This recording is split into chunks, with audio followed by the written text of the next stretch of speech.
first-rate version of yourself and not a second-rate version of someone else. Judy Garland. Be yourself, because everyone's already taken. Oscar Wilde. Some of my favorite quotes. Simple, but very meaningful. What does this mean? Does it mean not pretending to be something you're not to impress people, impress society, or does it mean making decisions best for you and not for others? Well, it means all of these things. Being yourself means knowing who you are, what you want, and making decisions best for you and not for other people. Hi, I'm Siri Barity, and today I want to share my experiences, challenges that I overcame of being myself, and how I do so every day. The world always says, be yourself, or don't change yourself for others.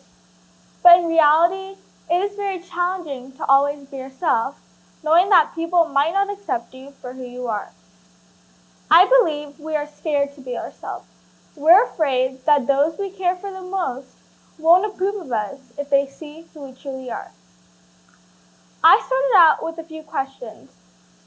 How can I be myself? How can I be more me and less of someone else?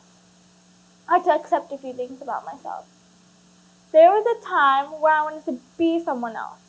I wanted to change things about me to be more like them. But after I overcame that, I realized instead of being them, I should examine myself to see how I can be a better me. In third grade, I used to play tennis. I used to do backhands and forehands and play matches all the time, until people started comparing me to other students in my class. Constantly, it was, can you hit farther than them? And can you run faster than them? And let me tell you, I wasn't the fastest person in my class. And here's why.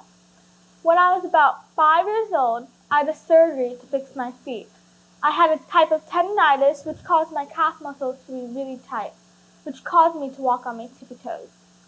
And I vividly remember people saying, ooh, ah, look how cute.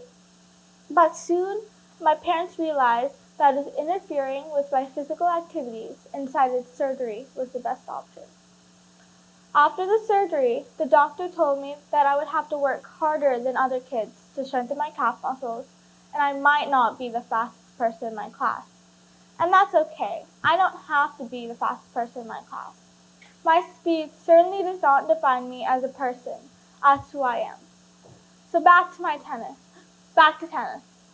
I worked extremely hard to increase my speed, but there was always this one girl in my class who was so quick on her feet. And it was so frustrating sometimes because tennis wasn't even my favorite sport. But still, I wanted to be them. A few days and a couple of months into the school year, an opportunity for a public speaking event popped up, and my friends from tennis were there too. And I nailed my speech. It came more naturally to me than others. That's when I realized that I might be better at some things than other people, and I should accept my abilities and accept myself for who I am, and self-approve for me and not for other people. And yes, if tennis is my favorite sport, I should work harder, run faster.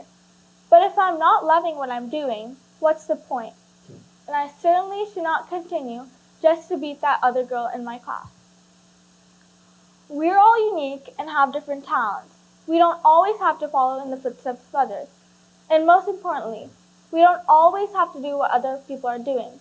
We have been given the responsibility to develop the talents we have been given. Self-improvement and acceptance is my way of overcoming the challenge of being yourself. Look at the gifts that you alone have been given and make the best of what you can with them. Your time is limited, so don't waste it living someone else's life. And most importantly, be yourself. Not because everyone else is taken, because there's no one else you'd rather be. Until we meet again, I'm Siri Barity, and thank you for listening to my speech.